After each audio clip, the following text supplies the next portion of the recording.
Temperature बढ़ा देना। हाँ ठीक, बहुत बढ़िया। कनेक्ट। हेलो। हेलो।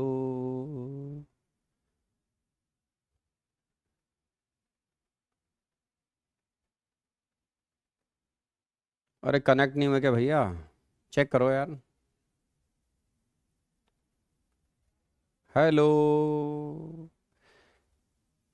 देख लेते हैं। हम्म। Sir please tell, black screen आ रही है। हेलो बच्चों। Class not working, black screen. ओ, आ गए आ गए, yes yes yes. Good evening good evening good evening, yes yes yes yes, connect हो गए। थोड़ा बारिश हो रही है बाहर, तो मुझे लगता है कनेक्ट होने में टाइम ज़्यादा लग गया। Okay, good evening good evening, welcome welcome welcome. आइए आइए आइए। Sir you are not visible, मेरे ख्याल से मैं अब मैं विजिबल हूँ, थोड़ा समय लगा कनेक्ट होने में। हो गए हो गए हो गए, अब तो बहुत सारे आ गए। प्रणाम, नमस्ते, hi, hello, yes yes yes. Okay, खुश रहो मेरे बच्चों। जय माता दी, बहुत बढ़िया। ओहो हो, जय महाकाल, आशीष भाई लिख रहे हैं जय महाकाल।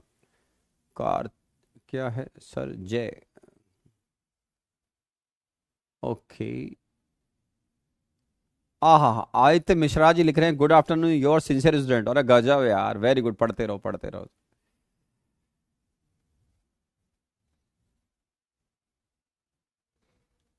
ओके चलो मेरे बच्चों, आंखें, वाह।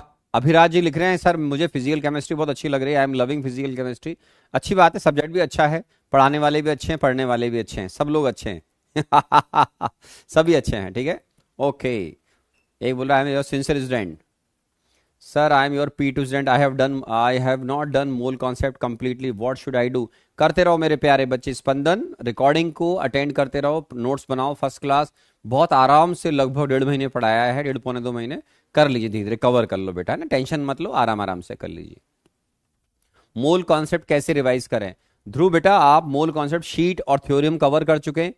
आप बुक के प्रॉब्लम सॉल्व करते हैं, लेवल 1 कर लो, अगर वो भी कंप्लीट कर लिया जिसे हमने डिस्कस भी किया, तो आप फिर लेवल 4 पे जा सकते हैं, इस तरीके से ना, फिर आप लेवल 3 पर आ सकते हैं। ओके।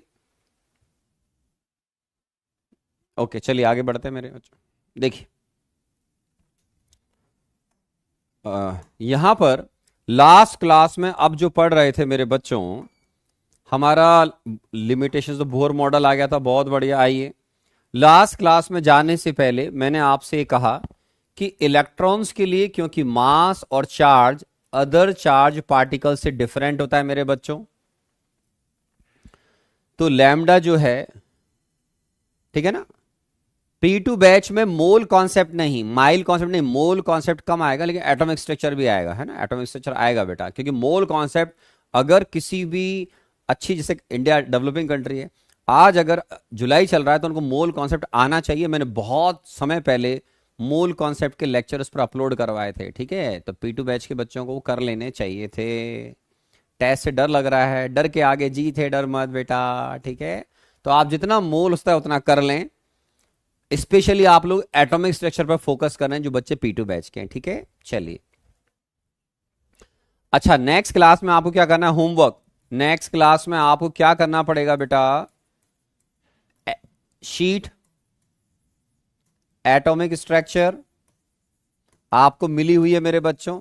हमने पहले 1 to 18 डिस्कस कर रखे हैं, अब 19 से लेकर 43 तक आप नेक्स्ट क्लास में प्रॉब्लम सॉल्व कर लें, एक्सरसाइज 1, है ना। और ध्यान दें बेटा, डिस्कशन में जैसे बच्चे लगभग सारे क्वेश्चन पूछ रहे हैं आने वाले टाइम में, क्योंकि मेरे पास भी टाइम का कंस्ट्रेंट है, तो थ्योरी ना रह जाए, तो मैं केवल आने वाले टाइम में अगर गड़बड़ लगा, मुझे लगा बच्चे मेहनत नहीं कर रहे हैं, फॉर्मुला बेस्ड प्रॉब्लम भी ढंग से सॉल्व नहीं कर रहे हैं, तो फिर मैं उनमें से जो केवल अच्छे प्रॉब्लम्स होंगे, जो थोड़े डिफिकल्ट हैं या ज़्यादा डिफिकल्ट हैं, उनको ही एक्सप्लेन करूंगा, ठीक है ना। अब जो बहुत ईजी प्रॉब्लम्स होंगे, जो मैं मानता हूं कि बच्चे को मेरी थ्योरी करने के बाद, रिवीजन करने के बाद, नोट्स बनाने के बाद आ जाने चाहिए, हम उनका डिस्कशन फिर, अगर ज़्यादा गड़बड़ लगेगा तो उनका डिस्कशन बंद कर देंगे, केवल अच्छे प्रॉब्लम का डिस्कशन करेंगे।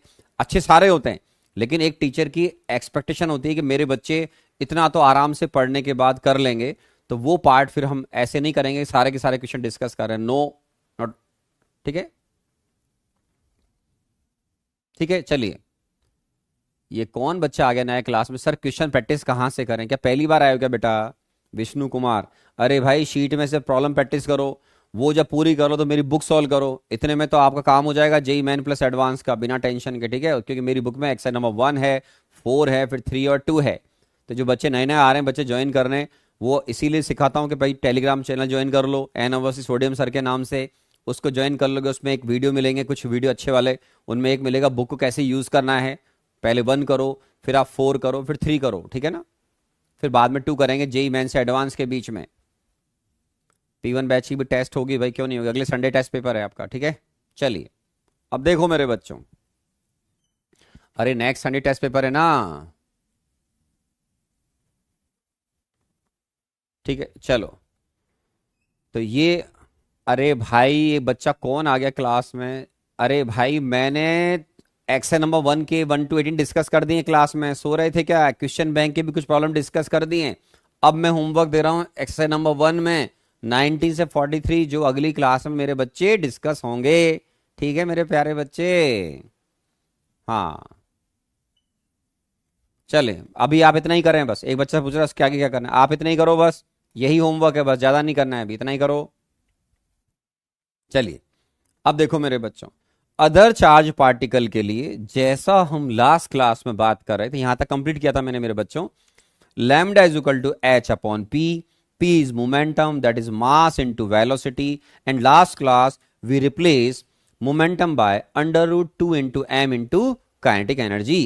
और काइनेटिक एनर्जी किसके बराबर था बेटा, काइनेटिक एनर्जी होगा आपका चार्ज इंटू वोल्टेज के बराबर।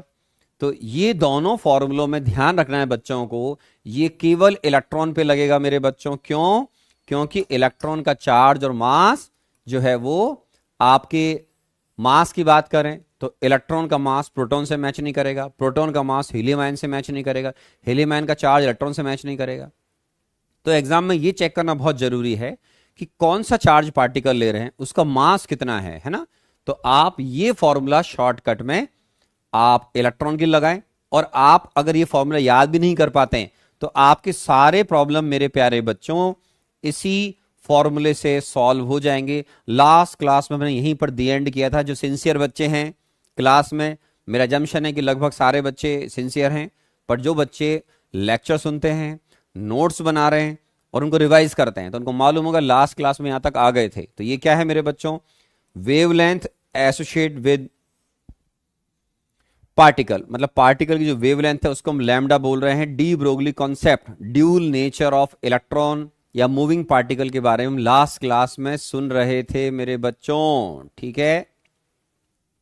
आगे बढ़ते हैं, चलिए अब देखो एक प्रॉब्लम, ये भी मैंने लास्ट क्लास में आपको समझा दिया था, बहुत बढ़िया, ये भी हो गया था, ये भी हो गया था, ओके। अब इस पर बेस प्रॉब्लम, मेरे ख्याल से ये भी हो गया था, ये भी हो गया था, बिट्टू चेक कर लेते हैं, ओके ये भी, हाँ ये नहीं हुआ था मेरे बच्चों। अब देखो हीलियम आयन है मेरे बच्चों और एक प्रोटॉन है, are accelerated by the same potential, मतलब उनका वी क्या हो गया मेरे बच्चों, सेम हो गया, बहुत बढ़िया। अब तुमको ध्यान क्या देना है कि जो मास है, हीलियम बेटा समझते हो 4He22 प्लस, तो इसका मास जो है हीलियम का वो 4 times of mass of proton हो जाएगा बेटा, ठीक है। हीलियम का जो मास है वो 4 टाइम्स, हीलियम जो आयन है इसको He2 प्लस बोलते हैं, वो राउंड फिगर में अपन 4m भी बोलते हैं, ये प्रोटॉन से 4 टाइम्स होगा। और चार्ज, चार्ज आप समझते हैं मेरे बच्चों, charge of He2 plus is also double of charge of proton, ठीक है। तो अब देखो इधर लिखा हुआ है mass of helium ion 4 times mass of proton, charge of helium ion just double of q p, q p का मतलब बेटा चार्ज ऑफ प्रोटॉन, ओके। तो आप इस कॉन्सेप्ट को लगा रहे हैं, कौन सा, lambda is equal to h upon under root 2 into m into, जो आप बात कर रहे थे काइनेटिक एनर्जी, के को रिप्लेस किया था क्यू इंटू वी से। तो आप इसी कॉन्सेप्ट को फॉलो कर रहे हैं, जिसमें आप जब डिवाइड करेंगे तो मेरे बच्चों अंडर रूट 2 कैंसिल हो जाएगा, उसके अलावा v सेम है आपका, h कैंसिल हो जाएगा। तो ले देकर मैं इसको ऐसे बोलूं कि लैम्डा 1 और लैम्डा 2 का अपना एक रेशो हो गया। आप बोलोगे यस सर, मैं यहां ऐसे लिखता हूं कि लैम्डा 1 और लैम्डा 2 का आप रेशो देखो मेरे प्यारे बच्चों, लैम्डा 1 लैम्डा 2 का रेशो अगर आप निकालने बैठ गए तो हीलियम आयन के रेस्पेक्ट में लैम्डा 1 को बोल रहा हूं He2+ के लिए, ये प्रोटॉन के लिए। तो इस सिचुएशन में अगर आप हीलियम आयन के लिए ऊपर रखोगे मेरे बच्चों तो क्या हो जाएगा, ये आपका जो फॉर्मूला है वो क्या हो रहा है, 2 into mass of helium ion into charge of helium ion into V divide by under root 2 into mass of proton charge of proton into V। तो इसमें क्या होगा बेटा, जब इनको डिवाइड करोगे तो देखिए कॉमन टर्म कैंसिल होंगी, V कैंसिल होगा मेरे बच्चों, ये कैंसिल होगा, और इन दोनों के बीच का जो रिलेशन है वो आपको दिख गया, इन दोनों के बीच का रिलेशन दिख गया। तो आप इसको लिखोगे अंडर रूट 4 और ये डबल हो गया, ठीक है। तो आप इसको जब सॉल्व करोगे तो मेरे बच्चों प्रोटॉन का जो चार्ज है, राइट, आप जो बात कर रहे हैं उसके अकॉर्डिंग क्या पूछा है, the de Broglie wavelength have the ratio. तो डी ब्रोगली वेवलेंथ का आपको जो रेशियो निकालना, मैंने उल्टा लिख दिया इसको, इसको आप रिवर्स कर लें, रिवर्स लिख दिया। एक सेकंड बेटा, मैंने लैम्डा 1 इसको लिखा हीलियम आयन के लिए, पहले चेक कर लेता हूं किसका रेशियो निकालना, हीलियम प्रोटॉन का, यस। तो ये अगर लिख रहे हो तो इसको रिवर्स कर दीजिएगा, तो under root 2 into mass of proton into charge of proton into voltage, ठीक है, divide by under root 2 into mass of मेरे बच्चों कौन है, helium ion, charge of helium ion मेरे प्यारे बच्चों इंटू वोल्टेज, है ना। मैं रेशियो चेक करना भूल गया, ये रेशियो पहले हीलियम आयन का लेना है, मतलब वेवलेंथ पहले हीलियम आयन की फिर प्रोटॉन की। तो ये आपका फॉर्मूला याद है बेटा, H/this, H कैंसिल कर दिया मैंने, उसको रिवर्स कर दिया। तो यहां से आप आराम से देखिए कि अंडर रूट 2 सेम है, V सेम है, मास इसका 4 टाइम्स है, इसका चार्ज डबल है, तो 1/√8 आ जाएगा, 1/√4 इंटू 8 हो गया। आप इसको सॉल्व करेंगे तो 1/2√2 हो जाएगा मेरे बच्चों, तो 1/2√2 आंसर सी आना चाहिए, ठीक है। तो इस तरह के क्वेश्चन जेई मेन में भी पिछले कुछ समय में आए हैं। तो आपको बहुत इजी क्वेश्चन है, केवल चार्ज और मास का रिलेशन मालूम होना चाहिए कि उन पार्टिकल्स के आपस में क्या है, तो आप इजीली कैलकुलेट कर पाएंगे, ठीक है। ये देखो अब ये कोई बच्चा पढ़ ही नहीं रहा है, sir lambda is equal to H into m into v नहीं होगा क्या, अरे भाई यहां पर वेलोसिटी कहां है तेरे पास। अब ऐसे बच्चे पढ़ाई करते हैं, कैसे काम चलेगा जेई में, यहां पोटेंशियल की बात हो रही है, वेलोसिटी का कहां पता चल रहा है, उनकी वेलोसिटी क्या है। यहां पर हम बात कर रहे हैं कि उनका काइनेटिक एनर्जी को ध्यान में रखते हुए हमने एक फॉर्मूला डराइव किया और उनकी वेवलेंथ के रेशियो को लिंक किया उनके चार्ज और मास से। अभी जो बच्चा लिखा है इससे पूछो कि इसमें चार्ज और मास कहां आ रहा है, इसमें चार्ज दिख रहा है इसमें इसको, तो बच्चे कई बार बच्चे दिमाग नहीं लगाते, बस कुछ भी लिखना है। आप में नोट्स उठा के देखो, मैं 5-10 बार आराम से नाराज होऊंगा इस बात पर कि बच्चे सुनते नहीं क्लास में क्या चल रहा है, बस लिखने से मतलब, लिखने से मतलब। यही ड्रॉबैक है आपके ऑनलाइन क्लासेस का, ठीक है, कि बच्चों को बस लिखने से मतलब होता है। ऑफलाइन के बच्चे इसीलिए बहुत ज्यादा आगे निकलते हैं ऑनलाइन के बच्चों से, यही रीजन है, समझ रहे हो आप जब सिंसियर हो जाएंगे तो आप उनके बराबर हो जाएंगे, समझ रहे हो आप, नहीं तो कभी नहीं हो पाओगे। क्यों, सुनने की हैबिट बहुत पुअर साइड पर है, लिखने से मतलब होता है, कुछ भी लिखे जाओ पहले सोच तो लो बेटा क्या लिख रहे हो। एक बच्चा लिख रहा है, बताओ sir lambda is equal to H/V नहीं होगा क्या यहाँ पे, अब इससे पूछो पागल से कि यहाँ पे कहाँ मास आ रहा है, मास दिख रहा है तो उसमें चार्ज कहाँ है, same voltage same potential apply कर रहा है, वोल्टेज की वैल्यू बात कहां हो रही इस फॉर्मूले में। तो थोड़ा सा मेरे प्यारे बच्चे कॉमन सेंस लगा लिया कर, है ना, लिखने से पहले लगा लिया कर, है ना। हाँ तो यहां पर V भी सेम है, देखो आप, अब सेम पोटेंशियल आ रहा है तो सेम पोटेंशियल भी आ गया इस फॉर्मूले में, देखो V भी सेम आ रहा है, ये भी सेम आ रहा है, बस केवल मास का फर्क है और चार्ज का फर्क है, दोनों के फर्क की वजह से आपका आंसर ये आएगा 1/√8 आएगा बेटा। तो थोड़ा सा आराम से पढ़ा करो, जल्दबाजी ना करें, ठीक है ना, ठीक है ना। चलिए आगे बढ़ते हैं। अब देखो एक नया फॉर्मूला है बच्चों, हाइजेनबर्ग अनसर्टेनिटी प्रिंसिपल।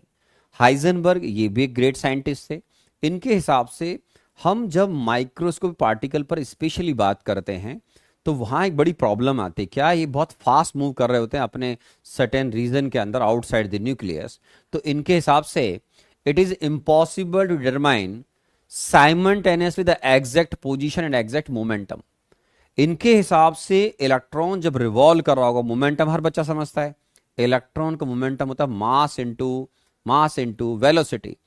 तो प्रिसाइजली आप एक साथ दोनों को मेजर कर पाए, किस किस को, वेलोसिटी को और पोजीशन को, ये इंपॉसिबल है सर के हिसाब से। It is impossible to measure accurately both simultaneously.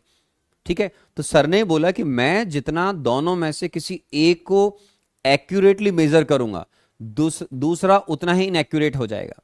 मतलब एक को अगर आप बेटर तरीके से मेजर करने की ट्राई करेंगे, दूसरा उतना ही ज्यादा आपका ऐसा बोला जाएगा कि एक्यूरेट नहीं होगा।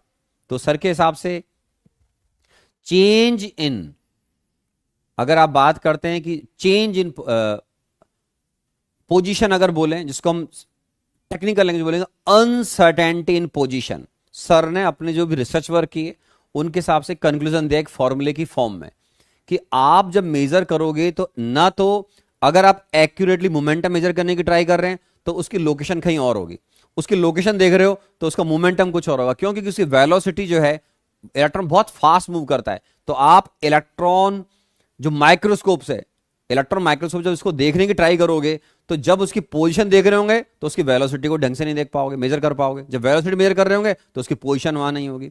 दोनों में से एक को जितना प्रिसाइजली मेजर करोगे, दूसरा उतना ही इनएक्यूरेट हो जाएगा।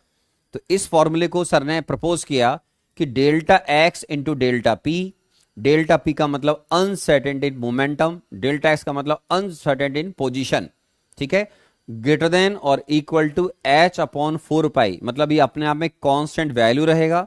जब आप न्यूमेरिकल सॉल्व करेंगे तो इक्वल साइन से सॉल्व कर लें, ग्रेटर देन का मतलब इससे ज्यादा भी हो सकता है, कम नहीं होगा, तो ग्रेटर देन इक्वल टू, तो आप न्यूमेरिकल हमेशा इक्वल साइन से सॉल्व करेंगे।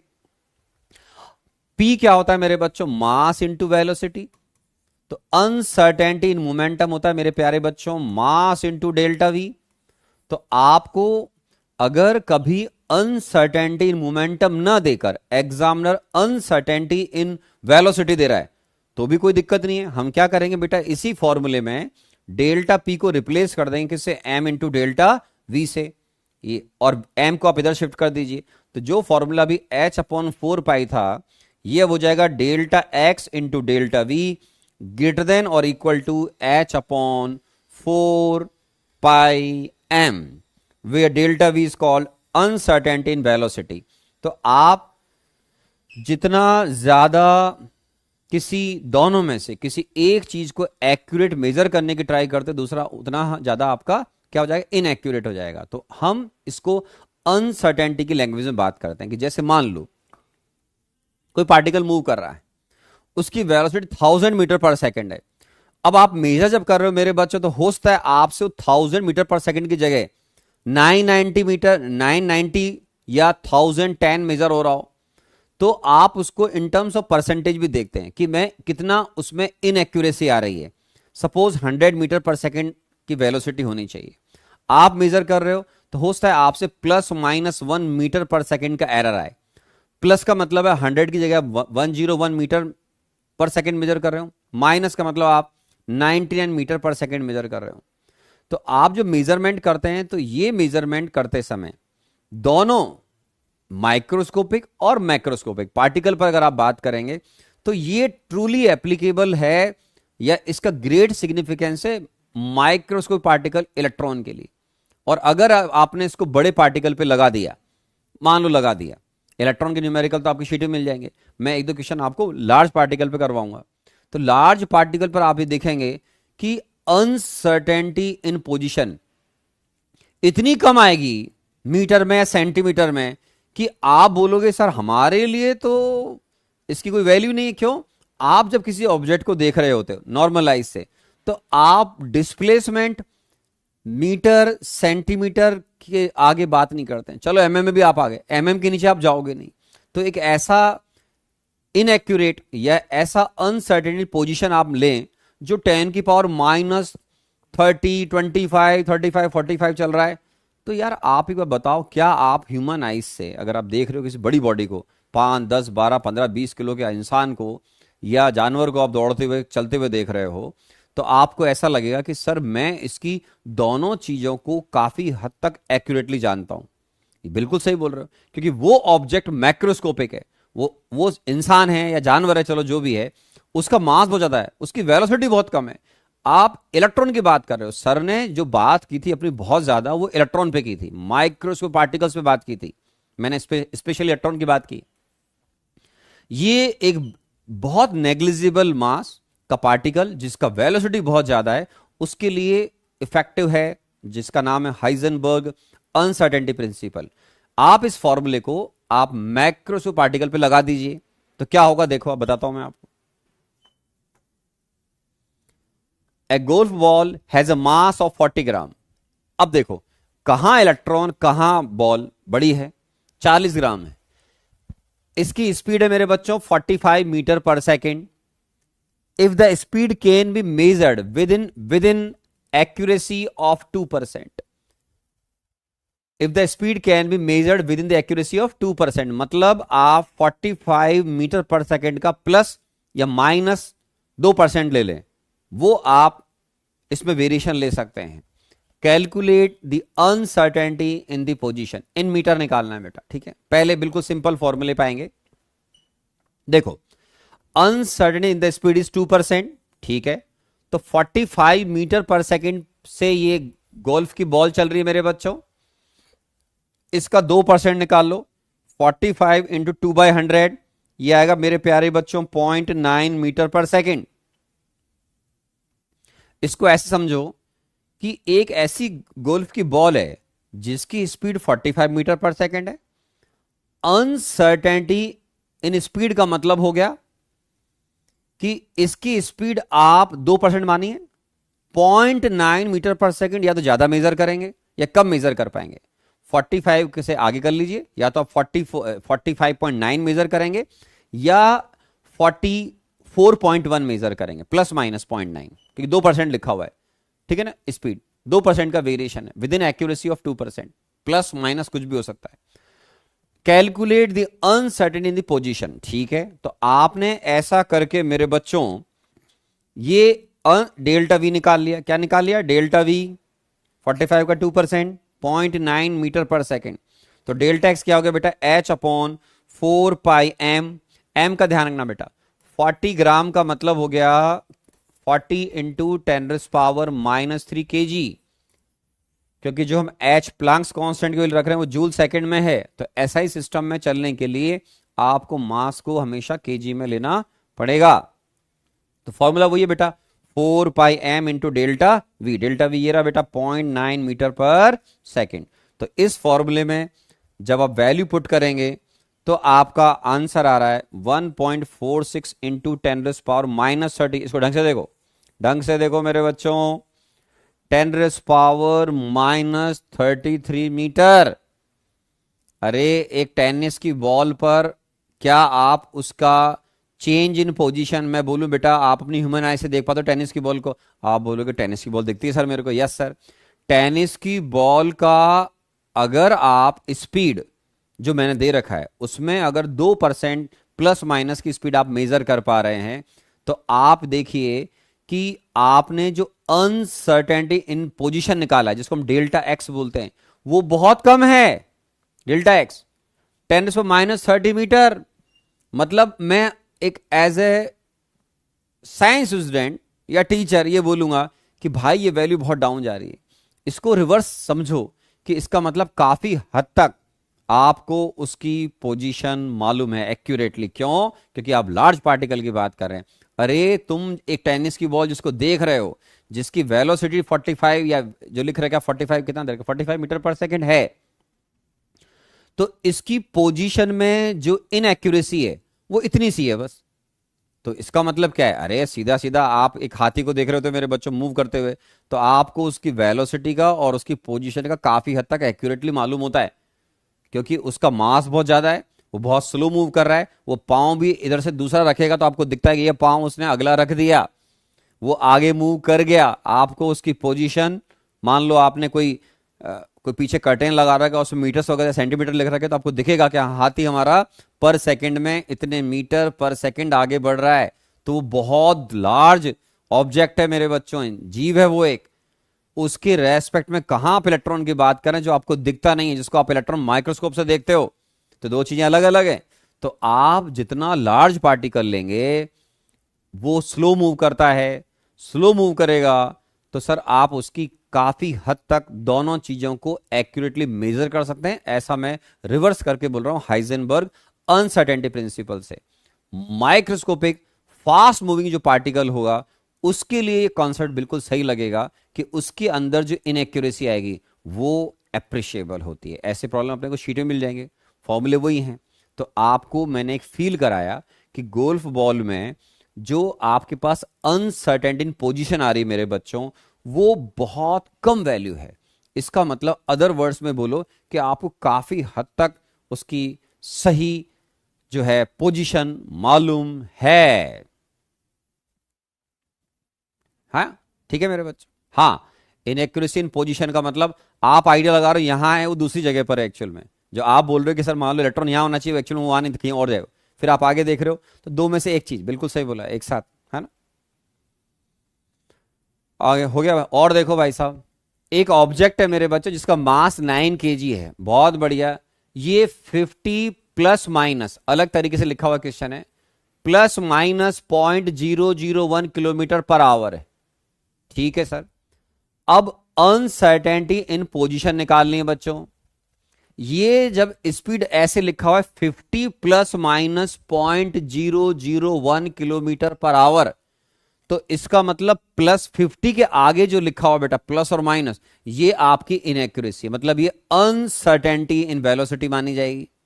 डेल्टा वी क्या है बेटा? Uncertainty in velocity. 50 से जितना आप ज्यादा मेजर कर रहे हो या कम मेजर कर रहे हो, आप किधर भी ले लो, प्लस ले लो या माइनस ले लो। तो अब डेल्टा बी जब निकालोगे तो पहले देखो 0.001 किलोमीटर पर आवर। किलोमीटर को बेटा मीटर में कन्वर्ट करोगे तो 1000 लो। 1 किलोमीटर में सबको मालूम है 1 किलोमीटर में 1000 मीटर होते हैं। ठीक है, तो ये हो गया मीटर पर आवर। फिर मेरे बच्चों ये कितना हो गया, सॉल्व करोगे तो 1 हो गया, is equal to 1 meter per hour. फिर 1 मीटर 60, 1 घंटे में सबको मालूम 1 आवर में 60 मिनट और हर मिनट में 60 सेकेंड, तो ये हो जाएगा मीटर पर सेकेंड। एग्जाम में मैंने कितनी बार बोला हुआ यूनिट्स का ध्यान रखना, तो यूनिट्स का ध्यान रखें। ये हो गया मीटर पर सेकेंड में, सॉल्व करोगे 363600। ठीक है, अब देखो डेल्टा वी। डेल्टा वी क्या लिखा बेटा? 0.001 किलोमीटर पर आवर। ये आ गया 1 divide by 3600 meter per second. ये आपकी वेलोसिटी हो गई बेटा। ये जो सेकेंड पार्ट है plus minus, this is called uncertainty in velocity.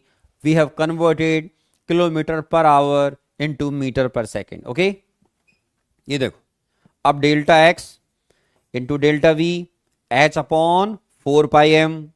तो यहां मेरे बच्चों डेल्टा वी की वैल्यू रख दो आराम से 1 डिवाइड बाय 3600। एग्जाम में जो एच दिया जाएगा वो ही यूज करना बेटा। पाई का यहाँ राउंड फिगर में अलग वैल्यू दे रखा है, एग्जामिनर आईआईटी एडवांस में ऐसा करते हैं। आपको इजी कैलकुलेशन करने के लिए वो कई बार डेटा मैनिपुलेट करेंगे, तो जो देंगे वही यूज करना है।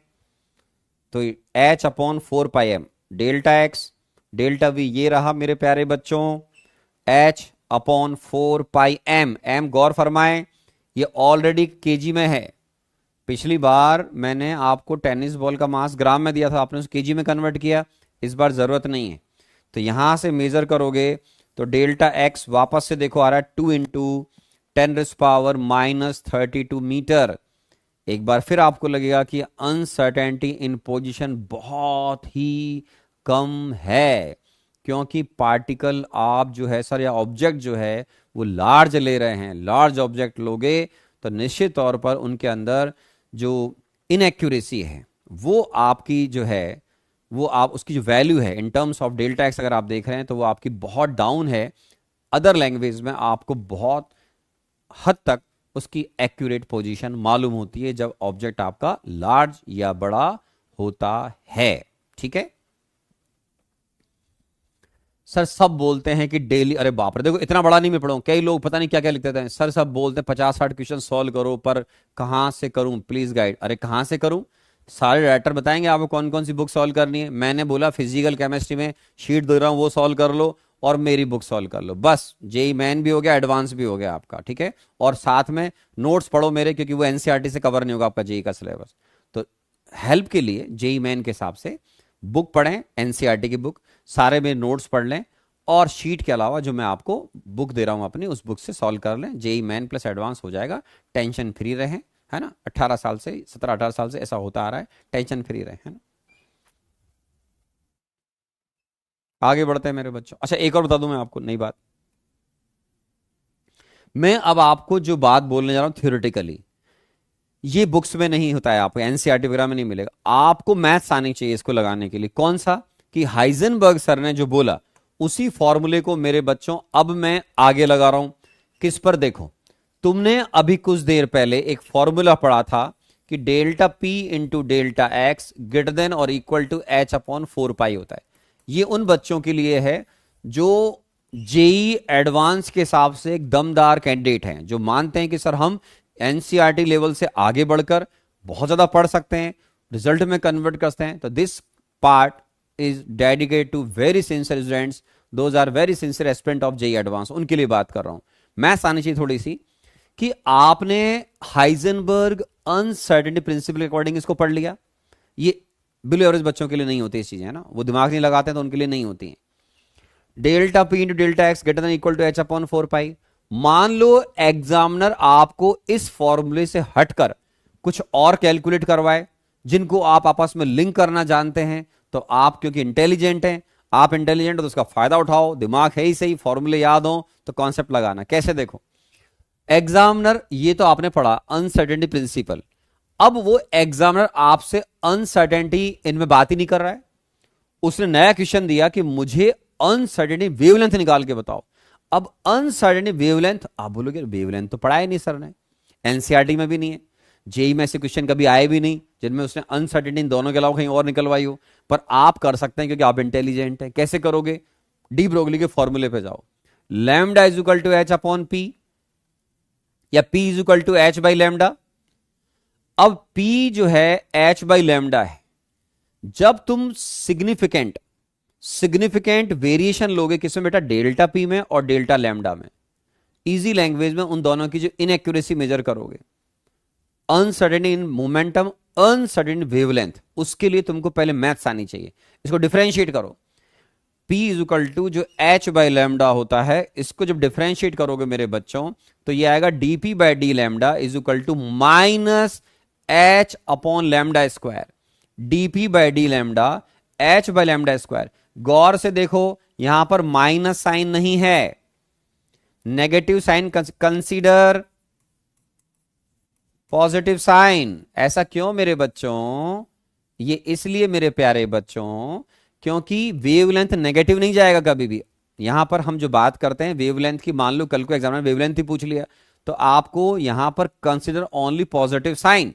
तो डीपी बाई डी लैम्डा जो माइनस एच अपॉन लैम्डा इसका आना चाहिए, वी कंसीडर पॉजिटिव साइन। और अब जब तुम एप्रिशिएबल चेंज की बात करोगे, देखो आपने जैसे पढ़ा होगा एक डिफरेंशिएशन होता है, नेग्लिजिबल वैल्यू को रिप्रेजेंट करता है। जब आप उसको मेजरमेंट करने बैठोगे तो हम इसको बोलते हैं delta P by delta lambda. इसको लिखा डेल्टा पी, डेल्टा पी का मतलब हो गया जिसको आप मेजर कर पाओगे, वरना जैसे एक्स है, एक्स और डीएक्स, डीएक्स को आप मैथमेटिकली बोलते हैं डिफरेंशिएशन ऑफ एक्स, हमारी लैंग्वेज में ये इनफाइनिटेसिमल स्मॉल वैल्यू है। तो जब मेजरमेंट करने बैठोगे तो इसको हम बोलते हैं कि सर डीपी को बोलते हैं डेल्टा पी, डी लैम्डा को बोलेंगे delta lambda, H upon lambda square, क्योंकि हम यहां से हाइजेनबर्ग अनसर्टेनिटी प्रिंसिपल के अंदर जाने वाले हैं, क्योंकि सर ने डेल्टा पी या डेल्टा एक्स या डेल्टा वी की टर्म में अपना फॉर्मूला इंटरप्रेट किया था। आराम से लिख दे बच्चों की तरह, सिंपल। मतलब हमने इस कॉन्सेप्ट को डी ब्रोगली कॉन्सेप्ट को यूज करते हुए, डिफरेंशिएट करते हुए इसको हाइजेनबर्ग अनसर्टेनिटी प्रिंसिपल से मैच करना चाह रहे हैं। So delta P by delta lambda H upon lambda square, delta lambda को उधर शिफ्ट कर दो बेटा, तो डेल्टा पी आ गया H delta lambda lambda square. Lambda क्या है, वेवलेंथ। अब डेल्टा लैम्डा क्या कहलाएगा बेटा? Uncertainty in wavelength. तो हमने कुछ देर पहले uncertainty in momentum delta x, uncertain position, या डेल्टा पी से डेल्टा वी निकालो, अनसर्टेनिटी वेलोसिटी। लेकिन अब अगर वेवलेंथ में भी अनसर्टेनिटी मेजर करने की अगर बात आ गई तो कैसे करेंगे मैथ्स में अगर आ गई तो आप डेल्टा पी को लिखोगे H delta lambda by lambda square. जैसे एक आया था बेटा वी, मैंने अभी कुछ देर पहले लिखा था वी मान लो 50 मीटर पर सेकेंड वो वी था, प्लस माइनस 0.001, तो वो आपका डेल्टा वी था, उसको बोलते हैं, क्या बोलते हैं? Uncertainty velocity. तो लैम्डा हो गया वेवलेंथ, डेल्टा लैम्डा हो गया अनसर्टेनिटी इन वेवलेंथ। ओके, अब आइए, तो डेल्टा एक्स ये रहा मेरे बच्चों, डेल्टा एक्स। अब डेल्टा पी की जो वैल्यू उसको यहां रख दो। आप बोलोगे ओके सर, एच कैंसिल हो जाएगा मेरे प्यारे बच्चों, कैंसिल कर दो एच। न्यूमेरिकल इक्वल साइन से सॉल्व करना सर के हिसाब से। Now delta x into delta lambda greater than equal to lambda square upon 4 pi. Delta lambda का मतलब हो गया अनसर्टेनिटी इन वेवलेंथ। तो आपको कभी भी अगर कुछ अलग हटकर आए, जो जेई वाले दे रहे हैं, मान लीजिए एडवांस में दे रहे हैं, तो अपने को थोड़ा सा मैथ या फॉर्मूलों को कुछ अलग तरीके से सोचना आना चाहिए, तो अपना उससे काम हो जाएगा। और जेई एडवांस के हिसाब से आपको ऐसे कुछ क्वेश्चन मेरी शीट में या बुक के अंदर कहीं ना कहीं बुक में मिल जाएंगे, डेफिनेटली मिल जाएंगे, है ना। तो डी ब्रोगली कॉन्सेप्ट को भी हमने यूज कर लिया, हाइजेनबर्ग अनसर्टेनिटी प्रिंसिपल में मैथ्स भी लगा ली, और नया एक कॉन्सेप्ट बना लिया कि how we can calculate uncertainty in wavelength when particle is moving. अब वो किधर भी हो, माइक्रो है तो आप बोल दिए इलेक्ट्रॉन पे लगाओ, आप अगर कोई मेजर बड़ा पार्टिकल है, मैक्रोस्कोपिक ऑब्जेक्ट है, तो आप उस पर भी लगा लो, कोई दिक्कत नहीं है ना। तो ये आ जाएगा मेरे बच्चे। अब हमारा जो अगला पार्ट है, ठीक है ना, ठीक है ना, ये आ रहा है। हे भगवान, ये कौन आ गया? ये h lambda upon h lambda a cube आ रहा है। नहीं, गलत है, गलत है, गलत है, गलत है बेटा, 1/λ। अरे यार सिंपल मैथ से बेटा, -1/λ² ही तो आएगा। ये एच तो कांस्टेंट है ना बेटा, तो DP by D lambda minus या माइनस h/λ² आएगा। गलत बोल रहे हो, है ना, ठीक है। ये देखो, अब एक बच्चा है, सर मैं बैकलॉग कैसे कंप्लीट करूं? तेरा अभी से बैकलॉग आ गया?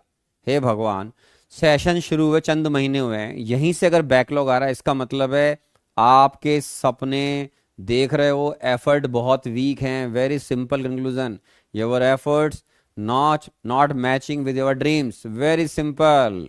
दुनिया बेवकूफ बनाती है, ऐसे कर लो वैसे कर लो। मैं क्लियर बोलता हूं, आपके बैकलॉग जो हो रहे हैं, इसका मतलब है आपकी टॉप प्रायोरिटी पर स्टडी नहीं है। Very simple. तो इसको पहले टॉप प्रायोरिटी पे लाओ, धीरे धीरे अपने आप सही हो जाएगा, ठीक है। ठीक है मेरे बच्चे, किसने बोला था? भगवान जाने कौन था ये, जिन्हें चलो नाम चला गया। ठीक है, चलिए। अब जिन बच्चों को मैथ्स नहीं आती, उनको ये नहीं आएगा कि ये -h/λ² क्यों आता है, वो छोड़ देते हैं बेटा, अगर डिफरेंशिएट नहीं आता। ठीक है, चलिए आगे बढ़ते। ओके, और सुने मेरे बच्चों, अब कुछ रिएक्शन से रिलेटेड प्रॉब्लम मिलेंगे, उनमें एक है फोटोकेमिकल रिएक्शन। ठीक है, आराम सुनिएगा। फोटोकेमिकल जो रिएक्शंस हैं, इनको बोलते हैं हम रिएक्शंस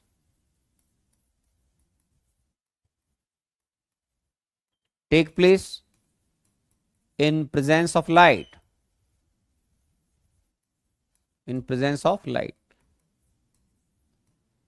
ऐसी रिएक्शन जो लाइट की प्रेजेंस में होती है मेरे बच्चों, उनको बोलते हैं फोटोकेमिकल रिएक्शन। मान लीजिए आपने लिखा HCl, ये कोई गैस का मॉलिक्यूल है, और इसको आपने ब्रेक किया H+Cl में। ठीक है मेरे बच्चों, कभी भी अगर एरो के ऊपर अगर H न्यू लिखा होता है, तो इसका मतलब होता है फोटोकेमिकल रिएक्शन है। मतलब एक सर्टेन फ्रीक्वेंसी या वेवलेंथ का रेडिएशन मॉलिक्यूल के ऊपर गिरता है, उससे वो एनर्जी गेन करता है और वो बॉन्ड टूटता है। अगर किसी भी बॉन्ड को टूटने के लिए जो एनर्जी या उसके कॉरस्पॉन्डिंग फ्रीक्वेंसी चाहिए, वो उस लाइट से या फोटोन से नहीं मिला, तो बॉन्ड ब्रेक नहीं होगा। ठीक है, हम ये भी जानते हैं कि ये, इसको ऐसे समझो कि हमारे पास कंटेनर में बहुत सारे पार्टिकल्स हैं, मान लो HCl ऐसे बहुत सारे पार्टिकल हैं। आप इनके ऊपर लाइट गिरा रहे हो मेरे बच्चों, क्या गिरा रहे हो, लाइट गिरा रहे हो। तो जो रेडिएशन आप सेलेक्ट करते हो उसके अकॉर्डिंग ये रेडिएशन आएगा। लाइट के केस में रेडिएशन को हम फोटोन बोलते हैं, ये भी सब सुन लिया मेरे बच्चों। तो ये जो HCl है ये इस फोटोन को या रेडिएशन को गेन करेगा। इनकी फ्रीक्वेंसी, इन फोटोन की फ्रीक्वेंसी बॉन्ड तोड़ने के लिए रहनी चाहिए। अगर उससे मैच कर गई तो ठीक है। अगर मान लो रेडिएशंस की फ्रीक्वेंसी एनर्जी कम है तो फिर बॉन्ड नहीं टूटते हैं। ठीक है, तो इजी लैंग्वेज में पहले आप ही जानते हैं ऑलरेडी कि एनर्जी ऑफ वन फोटोन या रेडिएशन, जो भी इलेक्ट्रोमैग्नेटिक रेडिएशन लिखा हो वो होता है मेरे बच्चों एच न्यू। ठीक है, अब इस चैप्टर में आगे बढ़ते बढ़ते ये भी पढ़ना पड़ेगा, एनर्जी ऑफ 1 मोल फोटोन या रेडिएशन। आप अगर इसको एवोगैड्रो नंबर से मल्टीप्लाई कर दें तो NH नहीं हो जाएगा। इसकी वैल्यू याद होगी बेटा 6.02 10⁻23।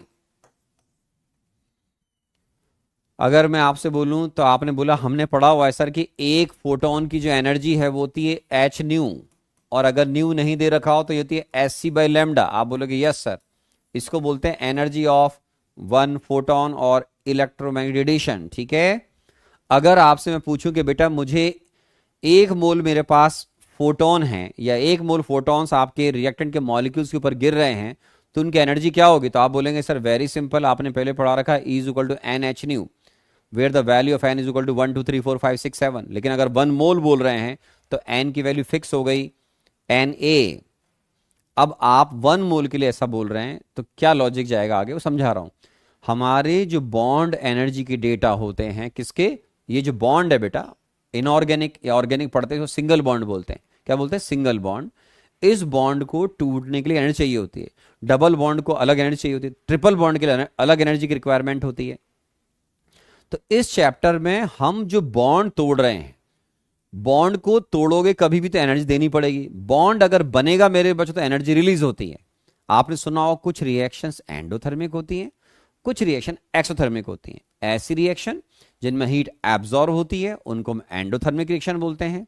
ऐसी रिएक्शन जिनमें एनर्जी रिलीज होती है, हीट रिलीज होती है, उनको हम एक्सोथर्मिक रिएक्शंस बोलते हैं। ठीक है, तो अब बॉन्ड तोड़ रहे हो तो एनर्जी देनी पड़ेगी। एनर्जी कहां से आएगी, फोटोकेमिकल रिएक्शन में फोटोन से, या आपको मान लो लाइट, अब लाइट आप पर डिपेंड करता है, सनलाइट भी हो सकती है, कोई लैंप से लाइट भी गिरा सकते हो, येलो लैंप लगा दो, रेड लैंप लगा दो, ग्रीन लैंप लगा दो। तो जो आप रेडिएशन सेलेक्ट करेंगे उसके टाइप के अकॉर्डिंग उसकी अपनी एक एनर्जी होगी। ठीक है, ये एनर्जी कौन गेन कर रहे हैं बेटा, मॉलिक्यूल।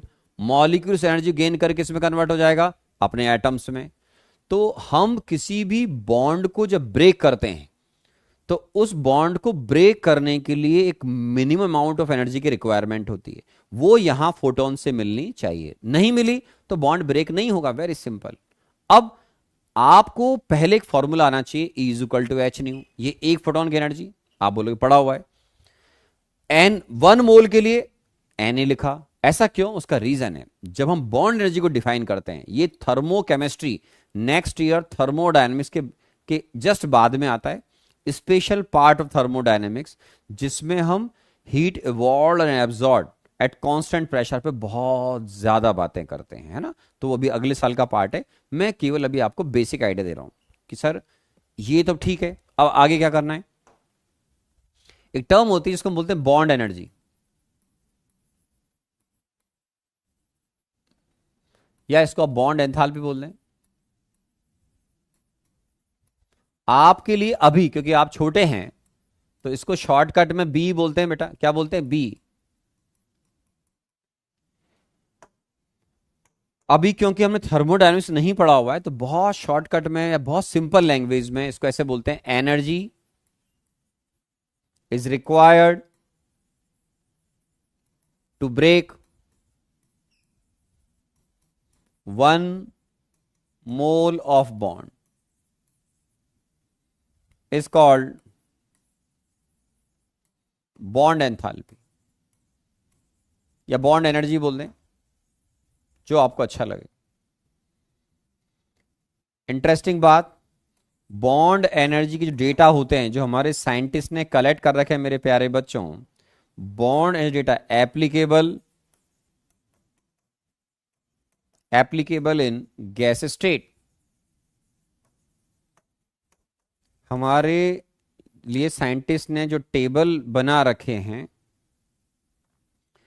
वो आपके गैस स्टेट में एप्लीकेबल होते हैं। मतलब मान लो कोई मॉलिक्यूल लिक्विड स्टेट में है तो पहले उसको वेपोराइज करना पड़ेगा आपको, फिर बॉन्ड तोड़ने पड़ेंगे। सॉलिड है, पहले उसको सब्लिमेट करो।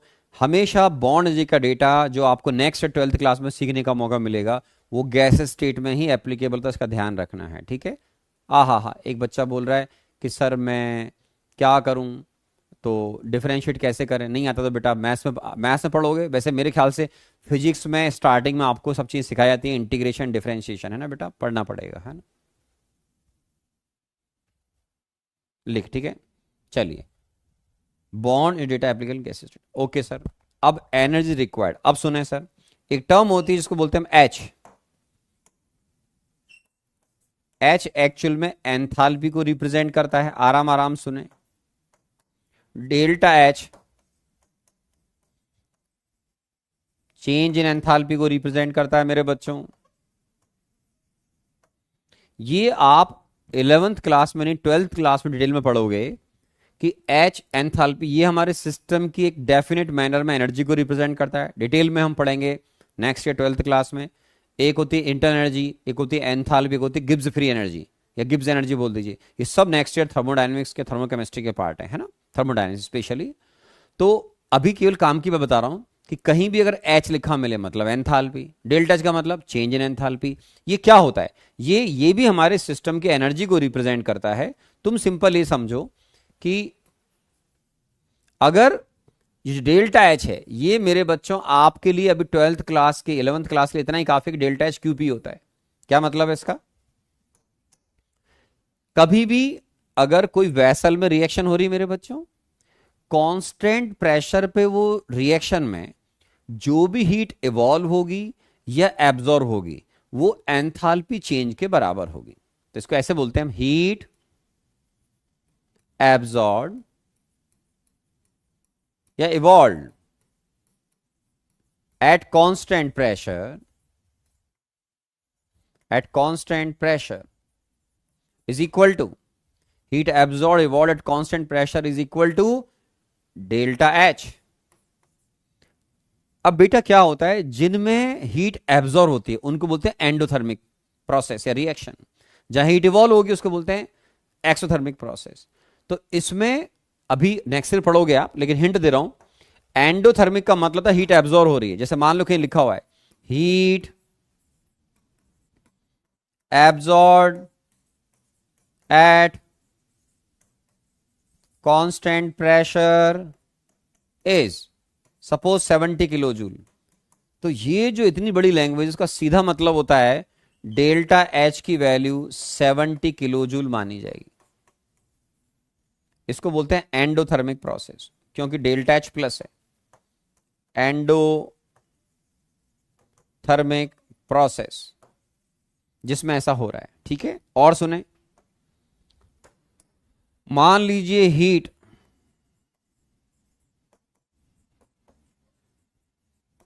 released at constant heat release at constant pressure is suppose 60 kilo joule लिखा हुआ है, ठीक है। अब इसमें बेटा हीट रिलीज लिखा हुआ है, क्या लिखा है, हीट रिलीज्ड। तो हीट रिलीज का मतलब है सर इसमें ये प्रोसेस हो गया एक्सोथर्मिक, तो इसका मतलब होता है डेल्टा एच की वैल्यू आपके पास -60 किलो जूल। इजी लैंग्वेज में ये है एक्सोथर्मिक प्रोसेस, क्योंकि इसके अंदर हीट निकल रही है मेरे बच्चों।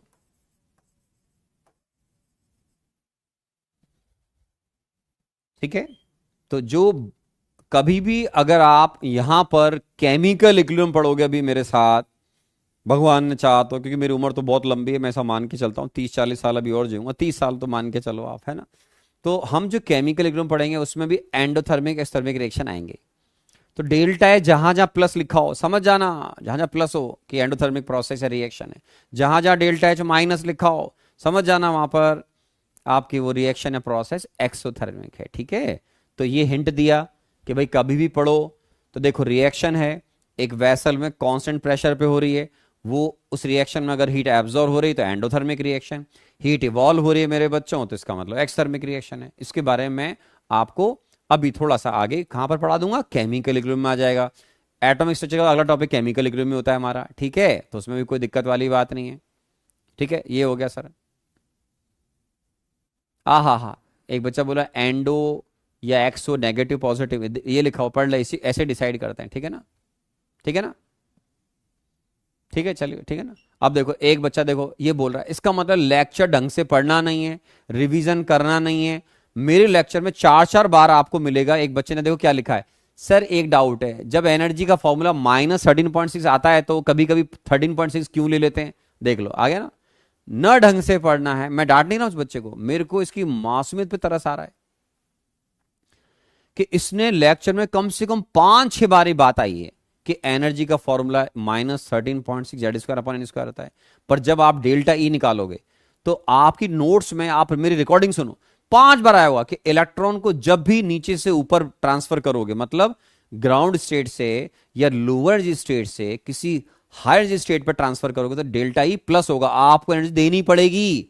और वही इलेक्ट्रॉन जब ऊपर से नीचे गिरेगा तो एनर्जी रिलीज करेगा, तो डेल्टा ई का साइन माइनस होगा। मेरे लेक्चर्स में विद डायग्राम बना रखे, 4-5-6 बार आया होगा बच्चों।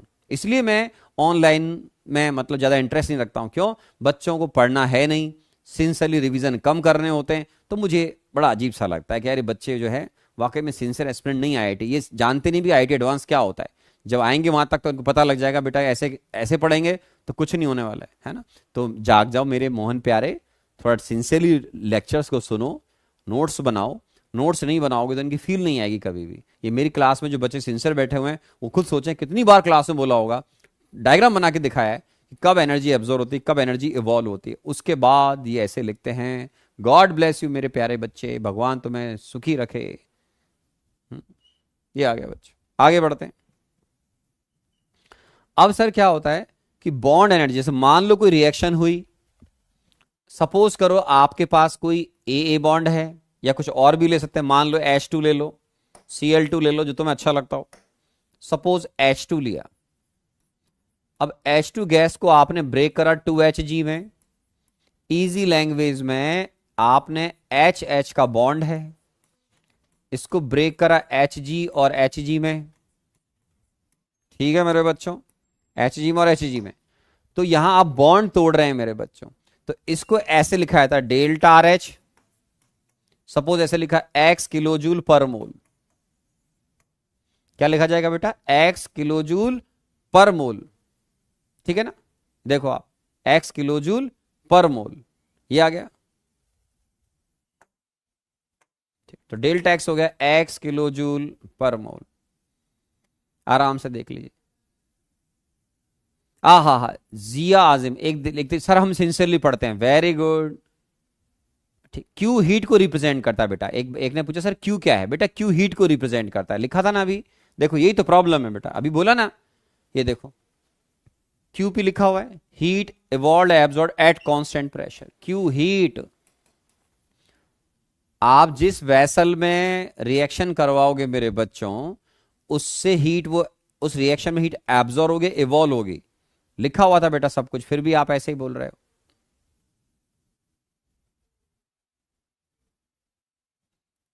ठीक है ठीक है ठीक है। हा तरुष, तरुष देख लो, नहीं पढ़ना है तो कोई बात नहीं बेटा, है ना, तुम्हारी मर्जी है ना।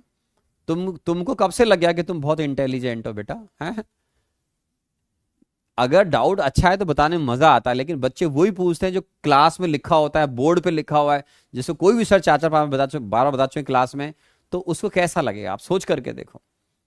पेरेंट्स आपको रोज सुबह शाम एक बात बोले और आप उनकी बात नहीं मान रहे, उनको कैसा लगेगा कि यार इस बच्चे को मैं इतने महीनों सालों समझा रहा हूं कि पढ़ाई कर पढ़ाई कर पढ़ाई कर, फिर भी नहीं कर रहा है या ढंग से नहीं पढ़ रहा है, तो बुरा लगता है, समझ रहे हो आप। वरना हमें क्या दिक्कत है, ऑनलाइन में हम तो शक्ल भी नहीं जानते, तुम नहीं पढ़ोगे फेल हो जाओगे तो ऑफिशियली तो मेरे को क्या फर्क पड़ता है, बट गलत बात। एज ए टीचर मेरे को डांटना बहुत जरूरी है इन बच्चों को, क्योंकि ये अप टू द लेवल जो पढ़ाई करनी चाहिए वो नहीं कर रहे हैं। ये इनजस्टिस होगा आपके साथ में। ये वो लोग अलग होते हैं जो चुटकुले सुना रहे हैं क्लास में, शेर व शायरी सुना रहे हैं, टाइम पास कर रहे हैं, बच्चों को खुश कर रहे हैं, मोटिवेशनल लेक्चर आधा आधा घंटा दे रहे हैं, ऐसे कर लो वैसे कर लो, बच्चा पढ़ने बैठता है उसकी हवा निकल जाती है बेचारे की, उससे प्रॉब्लम सॉल्व नहीं होते। क्यों? उसको पहले ये सिखाओ कि नालायक ढंग से पढ़ना सीख, अगर वो नहीं पढ़ रहा है तो कंसंट्रेट करना सीख, कम ज्यादा से ज्यादा सुनो, कम से कम बोलो, बोल तो पा नहीं पाओ, लिखो कम से कम, डाउट में जितना सुनोगे उतना फायदा मिलेगा। मैथ्स फिजिक्स केमिस्ट्री जितना सुनते जाओगे, अच्छे बच्चों के डाउट अपने आप टू द पॉइंट क्लियर होते चले जाते हैं। बहुत ज्यादा जीनियस बच्चों के डाउट बड़े कम होते हैं बेटा, बहुत कम डाउट होते हैं, सुनते ज्यादा हैं, बहुत ज्यादा। यहां समझ भी कम रहे, सुन भी कम रहे, और लगाने की कोशिश सब कुछ कर रहे हैं, तो ये दिक्कत वाली बात है ना। चलिए आराम सुनो, कोई बात नहीं, बच्चे हैं। जैसा एक बच्चा बोला सॉरी मैं वैसा नहीं बोला था, कोई बात नहीं मेरे प्यारे बच्चे। तरुष मैं नाराज वैसे नहीं हूं, मैं नाराज इस बात से होता हूं कि डाउट अच्छा आना चाहिए, नहीं आ रहा है तो मैं बोलूंगा बहुत ईमानदारी। सुनो सारे बच्चे जो बैठे हुए, बहुत बच्चे ऑनलाइन में, आराम सुनना मैं क्या बोल रहा हूं।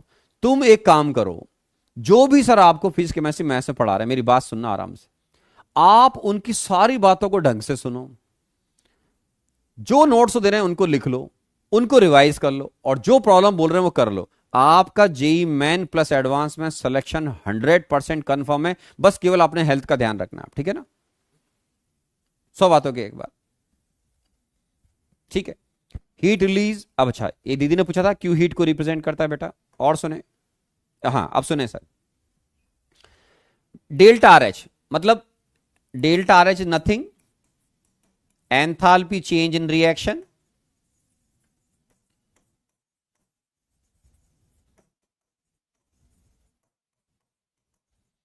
ठीक है। तो इसका मतलब ये होगा मेरे प्यारे बच्चों कि यहां पर आप 1 मोल बॉन्ड तोड़ रहे हैं, ठीक है ना। 1 मोल एच के बीच में, एच मतलब सिंगल बॉन्ड है। 1 मोल्स, ये पर मोल का मतलब है पर मोल ऑफ H2, ठीक है। हाइड्रोजन के अंदर सिंगल बॉन्ड है, क्लोरीन ले सकते हैं, नाइट्रोजन लोगे ट्रिपल बॉन्ड आ जाएगा, ऑक्सीजन लोगे डबल बॉन्ड आ जाएगा, वो कोई दिक्कत नहीं है। जिस भी तरह के बॉन्ड को आप तोड़ने की बात कर रहे हैं, तो डेल्टा एच जो है, ठीक है ना, तो डेल्टा एच जो है वो x किलो जूल आपने क्या लिखा है, पर मोल लिखा है। सर इनिशियल फाइनल एंथैल्पी निकाल कह सकते हैं सिस्टम की, अगले साल पढ़ना बेटा। अरुष बहुत अच्छा क्वेश्चन है, पर अभी आपको उसके लिए आपको इंटरनल एनर्जी और एंथैल्पी दोनों समझनी और पढ़नी पड़ेंगे। 12th क्लास में पढ़ाते हैं बेटा हम थर्मोडायनेमिक्स में। इंटरनल एनर्जी को प्रिसाइजली, एंथैल्पी को प्रिसाइजली मेजर करना बहुत डिफिकल्ट टास्क होता है, इसीलिए हमारे साइंटिस्ट यू या एच नहीं, डेल्टा यू या डेल्टा एच निकालते हैं ना। थर्मोडायनेमिक्स में पढ़ाते हैं, नेक्स्ट ईयर पढ़ाएंगे 12th क्लास के अंदर, ठीक है मेरे प्यारे बच्चे।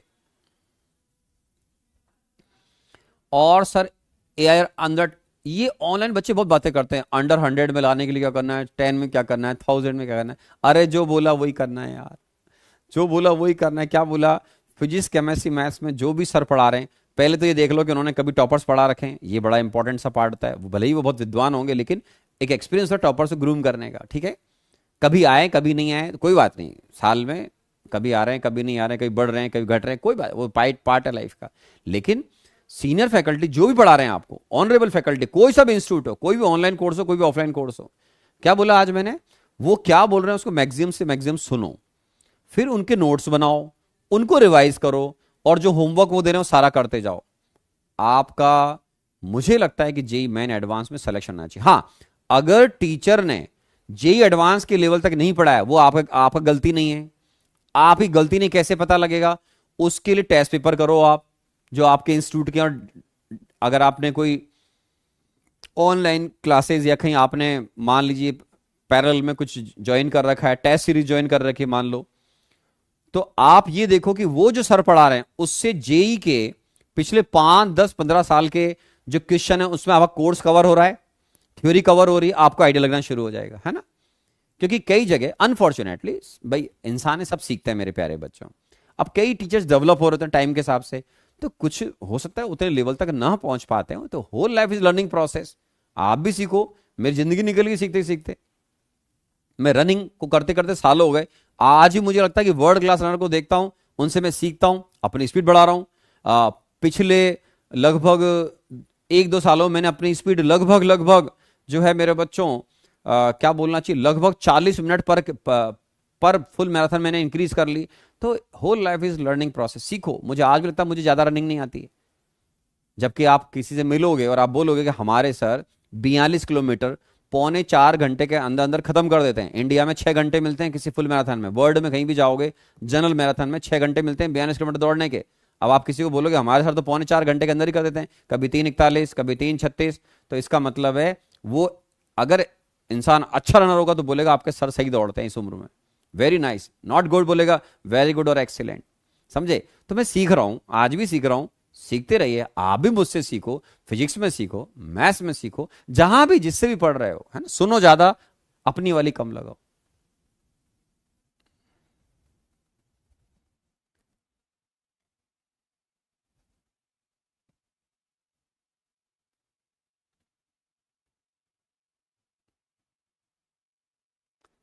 ठीक है ठीक है।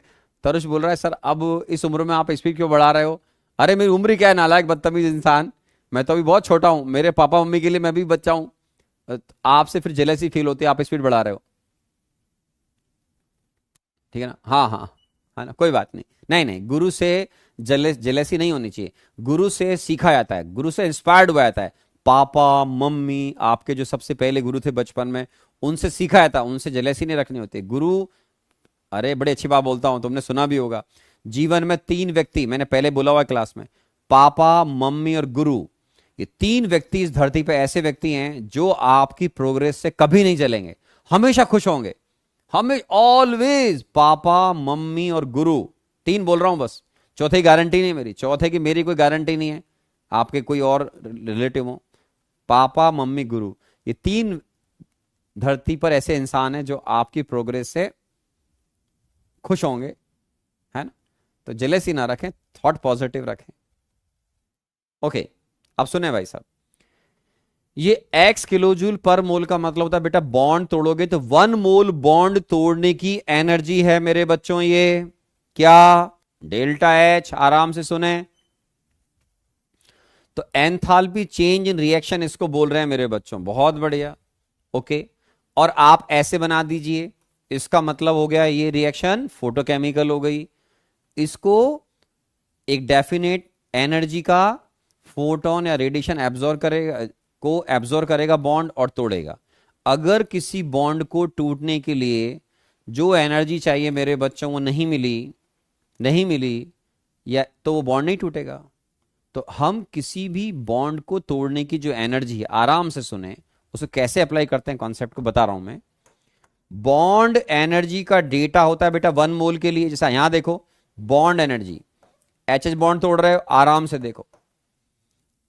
अब तुमने लिखा E = hc/λ, या ऐसे लिख लो मेरे बच्चों E = h/ν। तो ये गलत हो जाएगा, आप आराम आराम सुनो। बॉन्ड एनर्जी का डेटा पर मोल पे डिफाइन होता है। 1 मोल बॉन्ड को तोड़ने की एनर्जी, आराम सुनना, तुमने लिखा =h/ν। ये सही है कि h/ν मतलब एक सर्टेन फ्रीक्वेंसी का रेडिएशन हमारा जो मॉलिक्यूल है गैस का वो एब्जॉर्ब करेगा बेटा, और वो उसके बाद बॉन्ड टूटेगा, ये भी सही है।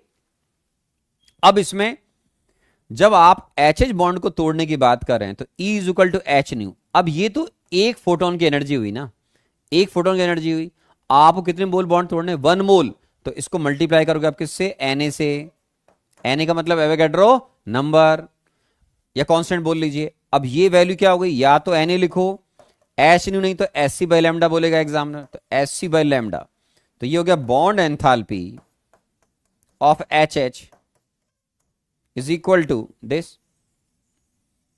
या फिर आप चाहें तो एक काम और कर सकते हैं, बॉन्ड एनर्जी का डेटा क्योंकि 1 मोल बॉन्ड तोड़ने के लिए है, तो आप एक काम कर लो, बॉन्ड एनर्जी के डेटा को आप Na से डिवाइड कर दो। तो bond energy divide by Na, ऐसे भी कर सकते, ये आपको अच्छा लगे, is equal to energy of 1 photon लिख लो मेरे प्यारे बच्चों, या रेडिएशन लिख लो मेरे बच्चे, ये लीजिए, ऐसे भी कर सकते हैं। दोनों में से जो आपकी आत्मा को बढ़िया लगे वो कर लो मेरे बच्चों, क्या दिक्कत आ रही है?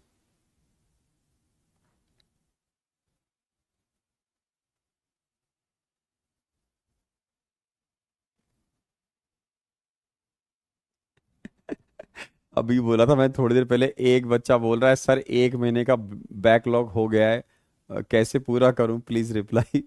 पढ़ना पड़ेगा बेटा, बहुत सिंपल है, पढ़ो, ज्यादा पढ़ना पड़ेगा। कोई झूठ बोलने की बात नहीं है, क्यों बच्चों को बेवकूफ बनाया जाए, नहीं बेटा नहीं, नेवर। आपको मेरे 23 साल करियर में कोई बच्चा ऐसा नहीं मिलेगा, हाँ ये मिलेगा सर डांटते बहुत हैं, ये मिलेगा सर हमारी खिंचाई करते हैं, सब मिलेगा। कोई ये नहीं बोलेगा सर बेवकूफ बनाते हैं, नो सर एकदम कड़वा बोलते हैं, मैं क्या करूँ, सच कड़वा होता है। बैकलॉग कवर करने के लिए आप जो एफर्ट लगा रहे हैं उससे बहुत, जितना ज्यादा बैकलॉग है इसका मतलब आपके एफर्ट उतने ही कम है, तो आपको एफर्ट बढ़ाने पड़ेंगे। रोज आपको कुछ समय एक्स्ट्रा देना पड़ेगा, अपनी हैबिट्स को देखना पड़ेगा, टाइम टेबल देखना पड़ेगा। उस टाइम टेबल को समझ कर देखो कहाँ गुंजाइश है कि मैं थोड़ा कम सोऊं, 8 घंटे के 7.5, 7.5 के 7 घंटे सोऊं, ठीक है ना, वो आपको देखना पड़ेगा। आपको देखना पड़ेगा खाना खाने का, घूमने फिरने का कोई टाइम है, कहाँ पे कंट्रोल करूंगा। रोज ज्यादा टाइम पढ़ोगे, एटलीस्ट सैटरडे संडे को आपको रिवीजन डे की तरह यूज करना पड़ेगा, जहां बहुत सारी पढ़ाई करनी पड़ेगी और साथ में बैकलॉग क्लियर करना पड़ेगा, ठीक है ना। तो बिना प्रैक्टिस के ये कभी नहीं होता है, नेवर। बहुत मेहनत करनी पड़ती है बैकलॉग कवर करने के लिए।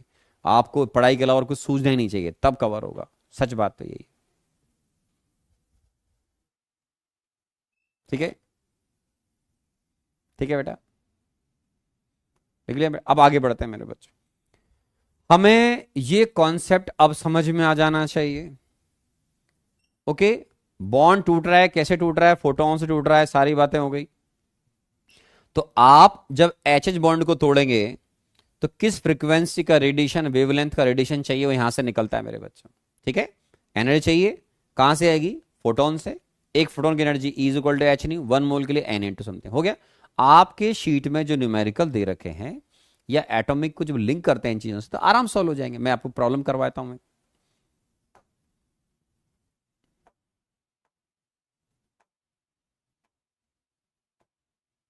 हाँ, आराम से देखना मेरे बच्चों, क्वेश्चन आराम से पढ़ेंगे, आराम आराम से पढ़ेंगे, आपको लगेगा बहुत इजी है सर, है ना, आराम से। For dissociation of a bond, maximum wavelength required of a photon is 330 nm।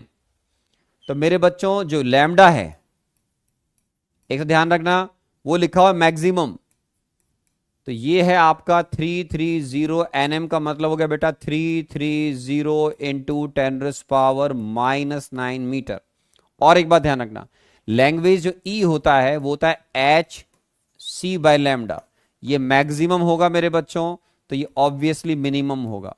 Common sense अपने पास जबरदस्त होना चाहिए, जितना लैम्डा ज्यादा होता है एनर्जी उतनी कम होती है, ठीक है।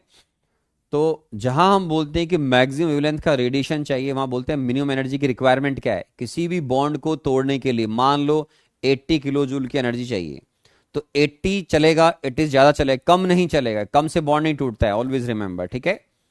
तो ये आ गया। अब ये बोलते हैं calculate bond enthalpy in kilo joule पर मोल ऑफ A2 मॉलिक्यूल, ठीक है। एग्जामिनर मेरे बच्चों जो वैल्यू आपको दे देगा राउंड फिगर में कांस्टेंट्स के, आपको केयरफुली उन्हीं को यूज करना चाहिए, क्योंकि एग्जाम में आंसर कई बार हमको बहुत एक्यूरेटली डेसिमल के 2 प्लेसेस तक निकालने होते हैं, ठीक है।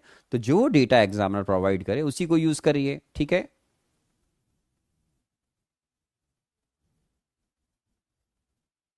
ठीक है,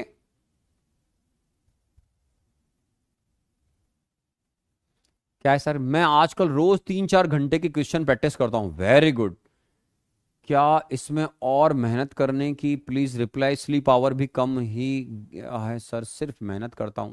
very good Vinayak, but Vinayak Sharma ji लिख रहे हैं करो बेटा इतना, लेकिन एक बात और है बेटा, मेहनत एक होता है, मैंने इसीलिए बोलता हूं मेरे यूट्यूब चैनल को ज्वाइन करो। मैं फालतू वीडियो डालता नहीं हूं, आप देखोगे मेरे बहुत फालतू वीडियो नहीं होते, एक स्पोर्ट्स रिलेटेड, मोटिवेशनल बहुत कम, और पढ़ाई की बातें होती है ना। तो आपने जो लिखा है एक प्यारे बच्चे ने, वो बता रहा हूं मैं आपको कि आप रोज कितना पढ़ते हो। कई बच्चे 6 घंटे पढ़ेंगे, दूसरे बच्चे 10 घंटे पढ़ेंगे, बराबर। तो 6 और 10 बराबर नहीं होते। कंसंट्रेशन, विद प्रॉपर कंसंट्रेशन पढ़ना पड़ेगा। अगर आप पूछ ही रहे हो, बच्चे लिखे जा रहे हैं इनकी प्रॉब्लम, तो मैं आज सॉल्व कर रहा हूं कि ऐसे काम नहीं चलता। पढ़ाई तो क्या होता है, just do your work as horse, smart work. एक गधा होता है, एक घोड़ा होता है। गधे की पहचान क्या होती है? डंकी की। वो हार्ड वर्क बहुत करता है, वो भी बहुत अच्छा जीव है, मैं उसका भी सम्मान करता हूं। घोड़ा स्मार्ट, स्मार्ट वर्क के लिए माना जाता है, इस रफ्तार के लिए माना जाता है। तो आप जो इंसान हो, दोनों ही जानवर हैं, दोनों ही अच्छे जानवर हैं, अलग अलग उनकी एबिलिटीज हैं। तुमको उनसे इंस्पायर्ड होकर यह सीखना है कि मुझे लेबोरियस भी बनना है और साथ मुझे स्मार्ट वर्क करना आना चाहिए। जब तक आप स्मार्ट वर्क करना नहीं सीखोगे, मतलब बहुत इजी करके बोलता हूं, with proper concentration and as per time requirement your effort जो है वो आने चाहिए, ठीक है ना। तो अगर आपके एफर्ट प्रॉपर नहीं आएंगे तो दिक्कत वाली बात है ना। तो आपने जो लिखा, कंसंट्रेशन और बढ़ाओ बेटा उसमें, है ना। जब आप पढ़ रहे हैं तो आपका डेविएशन नहीं होना चाहिए, माइंड इधर उधर नहीं जाना चाहिए। बार बार उठोगे नहीं, कुर्सी टेबल से उठ के भाग रहे हो हर 15 मिनट आधे घंटे में, नो। आईआईटी जे का पेपर 3 घंटे का होता है, तीन तीन तीन, 1 2 3, 3 घंटे का होता है। जेई मैन एडवांस 6 घंटे का सुबह शाम, है ना। 3 घंटे का मतलब है आप बीच में उठोगे नहीं, फिर भी चलो इंसान है, कभी सूसू लग गई या प्यास लग गई, पानी पी लिया, कोई बात नहीं, है ना। तो एक बार ब्रेक। तो पढ़ते समय भी इनका फॉलो करा करो, कम से कम 1 घंटे पहले मैं नहीं उठूंगा, इसका ध्यान रखो, है ना। विद प्रॉपर कंसंट्रेशन पढ़ो, घबराना मत, धीरे धीरे अच्छा होगा बेटा। मेहनत बेकार नहीं जाती है, सक्सेस आज नहीं तो कल मिलेगी। मेरे मेरे स्टेटमेंट जिंदगी भर ध्यान रखना, सक्सेस आज नहीं तो कल मिलेगी, मिलेगी जरूर। बस एफर्ट प्रॉपर कंसंट्रेशन से लगे, ग्रैंड सक्सेस मिलती जरूर है बेटा। किसी को जल्दी मिलती है, किसी को बाद में मिलती है। हार्ड वर्क के अलावा फिर आपका एक लक भी होता है ना, कंपटीशन में, कि उस दिन आप कितना अच्छा परफॉर्म करते हैं। तो उन पर आपको भी नहीं जाना चाहिए, जस्ट डू हार्ड वर्क, है ना। अच्छा हो जाएगा, घबराए नहीं, है ना, ठीक है।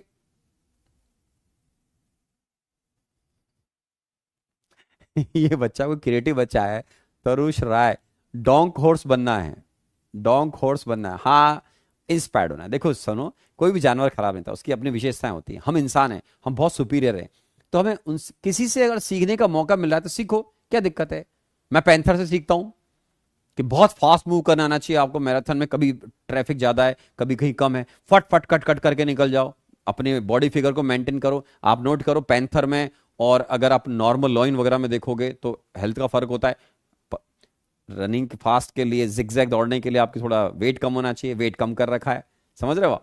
तो आपको इंस्पायर्ड होने में कोई बुराई नहीं किसी से। ये क्या बात है कि मैं जानवर से इंस्पायर्ड नहीं होता, बिल्कुल हो सकता हूं मैं। कॉकरोच से सीखो। कॉकरोच, कॉकरोच को देखना, कभी उसकी एक टांग टूट जाए, 2 टांग टूट जाए, 4 टांग टूट जाए, आप तोड़ दो, फिर भी वो जीना नहीं छोड़ता है, वो लास्ट तक स्ट्रगल करता है। और कई बार तो उठ के भाग जाता है, आप उसको चप्पल से मार दोगे, कम पड़ेगी, जोर से नहीं मारी आपने, नहीं मरा वो, धीरे धीरे थोड़ी देर बाद पड़ा रहेगा, सांस लेके फिर भग जाएगा। तो कॉकरोच से सीखो कि जान आसानी से नहीं देनी है, पूरी जिंदगी जी कर जाएंगे इस धरती पे। तो हर जीव से कुछ सीखा जा सकता है। चलिए, लैम्डा आ गया।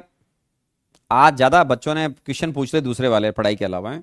चलो अब देखो, बॉन्ड एनर्जी NaSc/लैम्डा भी सिखाया बेटा। Na की वैल्यू रखो, H ये रहा मेरे प्यारे बच्चों, C ये रहा।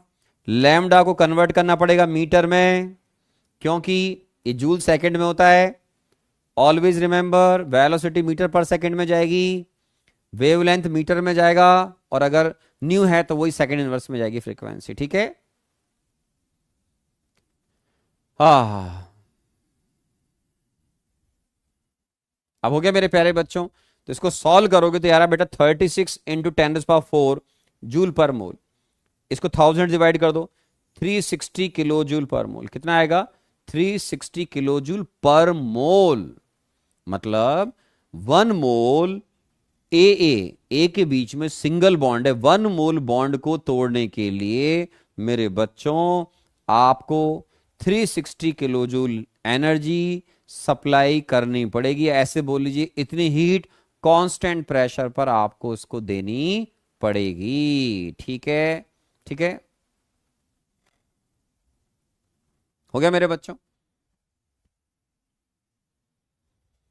ठीक है। अब आगे बढ़ते हैं।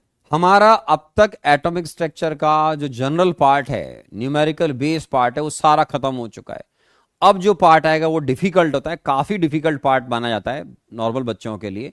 तो उसको सुनना है, जितना उसमें से आप थोड़ा बहुत समझ पाए ट्राई करते रहें बेटा, क्योंकि उसमें एडवांस मैथमेटिक्स इन्वॉल्व है, उसका कोई डिटेल पार्ट आपके 11th-12th क्लास के अंदर नहीं आएगा।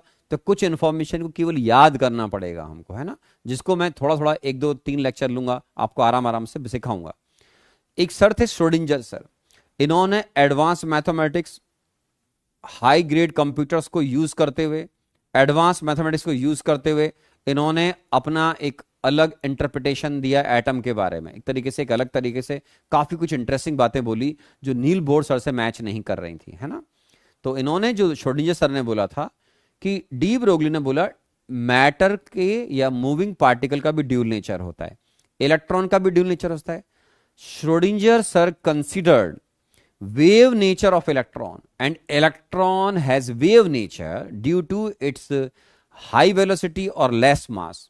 तो इलेक्ट्रॉन के साथ में जो एसोसिएट वेवलेंथ होती है मेरे बच्चों, वो सिग्निफिकेंट होती है, या ऐसे बोलिए कि electron has wave dominating nature due to its very small mass and high velocity. ठीक है, तो श्रोडिंगर सर ने इलेक्ट्रॉन के जो वेव नेचर है उसको काफी तवज्जो दी थी, उसको काफी वेटेज दिया था। सर ने अपना जो क्वांटम मैकेनिकल मॉडल, वो भी और सुनेंगे, अभी पहले बेसिक लेवल पे सुन लीजिए कि उन्होंने जो मॉडल प्रपोज किया, उसमें मॉडल का मतलब है, सॉरी, जो इक्वेशन प्रपोज करी उसमें इन्होंने कुछ खामियां जो बोर मॉडल में थी उनके बारे में तो बिल्कुल पता लग ही जाएगा आपको पढ़ते पढ़ते।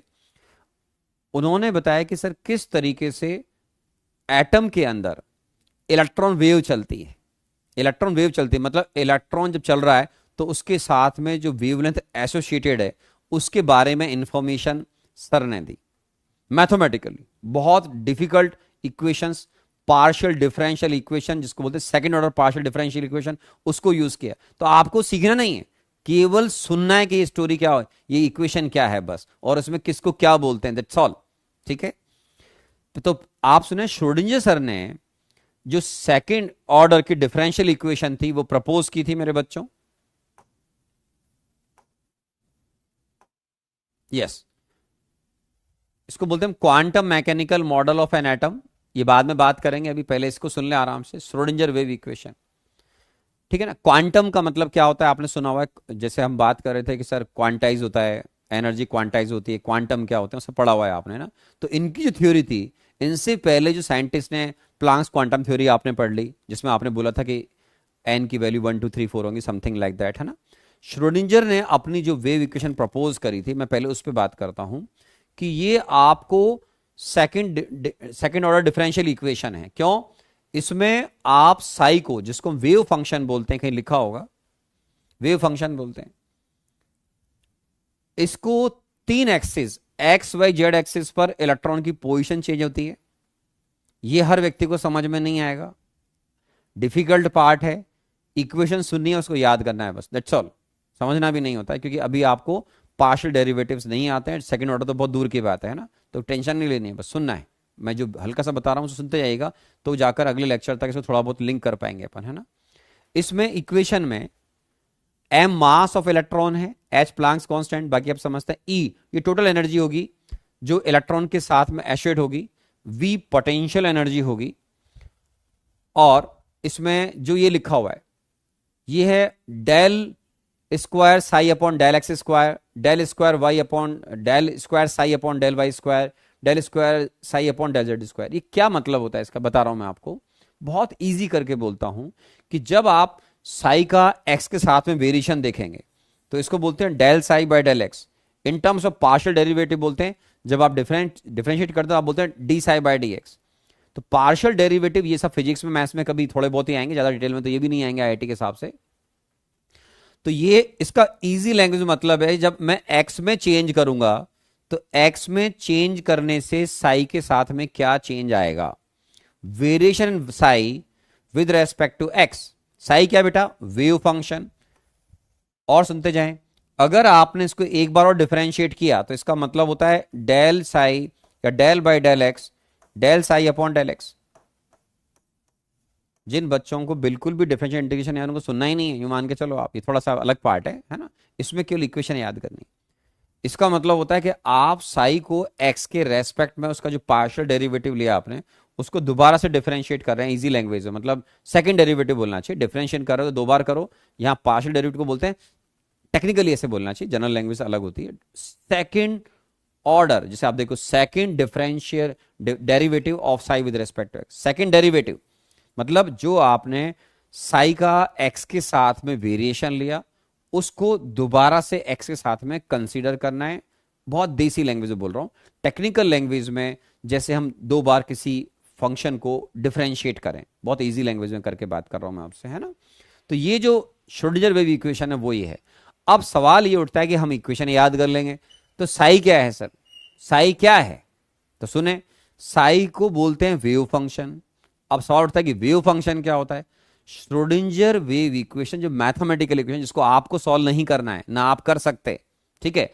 श्रोडिंगर वेव जो इक्वेशन है उसके अंदर जो साई है वो वेव फंक्शन है। आराम सुनो, श्रोडिंगर इक्वेशन को जब सॉल्व किया गया तो इसके जो सॉल्यूशन आते हैं, जो एक्सेप्टेबल सॉल्यूशन हैं, उनको बोलते हैं wave function. Solutions of Schrodinger wave equations are considered wave functions. And what do mean wave functions? तो मैं बोलूंगा वेव फंक्शन किसी एटम के अंदर इलेक्ट्रॉन वेव है। क्या है? इलेक्ट्रॉन वेव है। इलेक्ट्रॉन जब चलेगा तो उसके साथ में एक सर्टेन वेवलेंथ एसिड होती है, मैंने बताया था आपको, जो बिल्कुल सिंपल लैंग्वेज बताया था आपको। तो वेव फंक्शन क्या है? एक बच्चा बोलेगा वेव फंक्शन क्या है, तो आप बोलोगे सर पहली बात तो कहां से आता है, तो आप बोलना श्रोडिंगर इक्वेशन को जब सॉल्व करते हैं तो उससे वेव फंक्शन आते हैं। अब वेव फंक्शन क्या है? वेव फंक्शन बेसिकली एक इलेक्ट्रॉन वेव है। Electron wave in atom is considered as wave function. Electron wave का मतलब क्या है? अगर तुम इनऑर्गेनिक केमिस्ट्री में पढ़ चुके हो तो तुमने सुना होगा sp-df ऑर्बिटल वगैरह होते हैं। तो बेसिकली एक जो एटम है उसके अंदर जो इलेक्ट्रॉन वेव है वो सही मायनों में एक ऑर्बिटल को रिप्रेजेंट करती है। आपने अगर पढ़ा हो तो ऑर्बिटल एक ऐसा सर्टेन रीजन होता है मेरे बच्चों आउटसाइड द न्यूक्लियस, जिसमें इलेक्ट्रॉन के मिलने की जो प्रोबेबिलिटी है वो रफली 90-95% के अराउंड होती है। आप देखेंगे तो बुक्स में कई जगह 90-95 ऐसा लिखा मिलेगा। मतलब उस सर्टेन रीजन के बाहर भी इलेक्ट्रॉन की एक फाइंडिंग प्रोबेबिलिटी होती है। तो आप ऐसे बोलते हैं कि सर इलेक्ट्रॉन जब स्पेस में आउटसाइड द न्यूक्लियस रिवॉल्व कर रहा होता है तो उसकी एक सर्टेन रीजन में फाइंडिंग प्रोबेबिलिटी होती है, जिसको आपने टेक्निकल लैंग्वेज में अभी sp-df ऑर्बिटल्स के नाम से सुन रखा है। किसके नाम से? sp-df ऑर्बिटल सुना होगा। s स्फेरिकल होता है, p डम्बेल होता है, d डबल डम्बेल होता है। तो बेसिकली आपके स्पेस में outside the nucleus electron wave कैसा है? क्या इलेक्ट्रॉन वेव है? उस इलेक्ट्रॉन वेव का नाम वेव फंक्शन है। Wave function is an electron wave. Electron wave is an orbital in an atom या इन गिवन एटम। तो इसको रिप्रेजेंट करता है, ठीक है ना। ठीक है, ये हो गया मेरे बच्चों।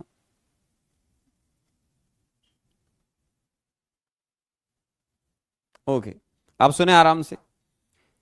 Schrodinger wave equation is solved in polar coordinates. हमारे श्रोडिंगर सर ने वेव इक्वेशन को मेरे प्यारे बच्चों पोलर कोऑर्डिनेट्स की फॉर्म में सॉल्व किया था, जो अपने को नहीं पढ़ने होते हैं IIT JEE के हिसाब से, ठीक है ना। ये क्या होते हैं सर, बताऊंगा अभी। ये आपको डायग्राम पे नेक्स्ट क्लास में दिखाऊंगा। r थीटा फाई की टर्म में होते हैं। नॉर्मल एक्सिस जो आप एक्स वाई जेड की बात करते हैं उन पर हम जो कोऑर्डिनेट देखते हैं उनको कार्टेशियन कोऑर्डिनेट बोलते हैं, और polar coordinate r theta phi होते हैं। अगली क्लास में देख पाएंगे। श्रोडिंगर वेव इक्वेशन को सर ने सॉल्व किया in terms of polar coordinates, बाद में बात करेंगे। Psi is a function of x y z. Space में जैसे आप पढ़ते हैं एक्स वाई जेड एक्सिस, मान लो मेरे बच्चों यहां न्यूक्लियस है, न्यूक्लियस से दूर जाओगे, सपोज ये एक्स एक्सिस पर जा रहे हैं आप, ठीक है ना। वाई इसके परपेंडिकुलर, ये वाई हो गया, या जेड मान लो, तीनों एक दूसरे परपेंडिकुलर होते हैं। एक दो तीसरा ऐसे आता है बेटा स्पेस में, लाइक दिस। डायग्राम पे देख लेंगे अपन 3D में, सब एक दूसरे के परपेंडिकुलर होते हैं। एक्स वाई जेड एक्सिस बोलते हैं अपन, है ना। तो एक्स वाई जेड एक्सिस के अराउंड बात करेंगे। तो psi is a function of x y z. Space में किसी भी एक्सिस पर जहां इलेक्ट्रॉन रिवॉल्व कर रहा होगा उसकी जो पोजीशन है या उसका जो एंगल है न्यूक्लियस के साथ में, उसके हिसाब से साई की वैल्यू देखी जाएगी। Psi is a function of x y z. वो अभी डायग्राम पे देखेंगे तो और क्लियर होगा। तुमने सुना होगा इनऑर्गेनिक केमिस्ट्री में नहीं सुना हो तो एनसीईआरटी पढ़ लेना, नहीं तो मेरे से सुन लो। 4 क्वांटम नंबर होते हैं, आपने पढ़ा होगा, NLM। 3 quantum number, principal quantum number N, azimuthal quantum number L, magnetic quantum number M। इनका रिलेशन आपके वेव फंक्शन से है।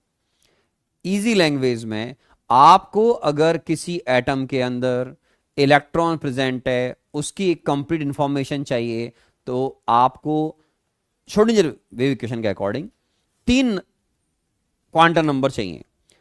एक से साइज का पता लगेगा, एक से शेप का पता लगेगा, एक से स्पेस में उसका ओरिएंटेशन कैसा है उसका पता लगेगा। NLM। तो श्रोडिंगर वेव इक्वेशन जो है, जिसमें सर ने इक्वेशन बनाई, उसके सॉल्यूशन से आएगा साई का वैल्यू। साई एक वेव फंक्शन है जिसको हम इजी लैंग्वेज में इलेक्ट्रॉन वेव बोलते हैं। 3 क्वांटम नंबर से इसका रिलेशन है, डिपेंडेंट है। NLM किसी स्पेस में इलेक्ट्रॉन वेव के principal quantum number, azimuthal quantum number, magnetic quantum number, जिनसे उसकी साइज, शेप या ओरिएंटेशन डिसाइड होता है। तो वेव नंबर जो है 3 क्वांटम नंबर पर डिपेंड कर रहा है मेरे बच्चों, NLM। इसके भी 2 फंक्शन है अलग अलग, एक का नाम है रेडियल वेव फंक्शन और एक का नाम है मेरे बच्चों एंगुलर वेव फंक्शन, है ना। ये एंगल पर डिपेंड करती है, ये एंगल इंडिपेंडेंट है, इसको बोलते हैं radial part. Radial part of wave function, shortcut में radial wave function. Angular part of wave function, shortcut में एंगुलर वेव फंक्शन। ये 2 क्वांटम नंबर पर डिपेंड करता है मेरे बच्चों, N और L। ये 2 क्वांटम नंबर L और M पर डिपेंड करता है, ठीक है। अब इनको हम नेक्स्ट क्लास में आराम सुनेंगे, बिकॉज अभी समय हो रहा है। हाँ समय हो रहा है ना। तो यहां जो आपने पढ़ा होगा चौथा क्वांटम नंबर, इलेक्ट्रॉन केवल स्पिन क्लॉकवाइज एंटी क्लॉकवाइज, उसका इससे कोई रिलेशन नहीं। श्रोडिंगर वेव इक्वेशन से जो सॉल्यूशंस आते हैं उनको वेव फंक्शन बोलते हैं, उनका रिलेशन 3 क्वांटम नंबर से depend, the value of Sai depend on 3 quantum number NLM। Spin का जो क्वांटम नंबर, इलेक्ट्रॉन का स्पिन क्वांटम नंबर, उसका रिलेशन श्रोडिंगर से नहीं होता है ना। अब इसको हम विद डायग्राम इन चीजों को दोबारा सुनेंगे, अभी केवल सुनना है। अगली क्लास में इसको और थोड़ा और ज्यादा डिटेल में समझेंगे, फिर इंटरप्रेट करेंगे, ठीक है। तो आराम से पढ़ लें, होमवर्क दे दिया, उसको सॉल्व कर आइएगा। शीट मिली हुई है, कैरेबल के ऐप पर है, डिस्कस कर लेंगे, ठीक है मेरे बच्चों। Okay, thank you very much, thank you. खुश रहो, पढ़ाई करते रहो।